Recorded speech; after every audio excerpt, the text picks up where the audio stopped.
In the bedroom, you'll figure out this corner with wood. If you have to cut it out, you will. You'll finish the wall off over here and be done with that. And then this wall and framing is done after you Tapcon it either to the ground and or put a couple to the wall. Just make sure the pink is fully under the metal so that the water isn't hitting it at all.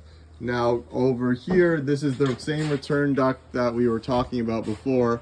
This bedroom side is going to be covered completely. You will cut from above and use the sheet metal that is over there and not waste any of it and cover this from above and probably, I don't know, screw from above or the bottom with self-tappers.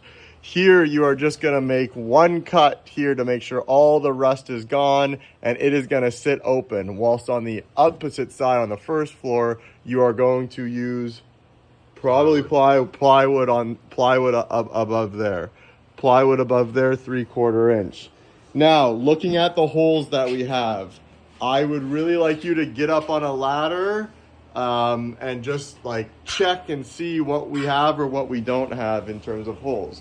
So we do know that we have one hole here, and you can see it. So that just has to be cut sheet metal, 4 screws in 4 corners, and tape the shit out of it.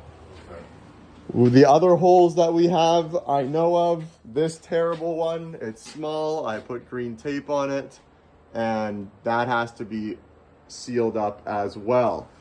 And then just, you can take a look, make sure we have no open holes or anything weird above the supply, and just cover anything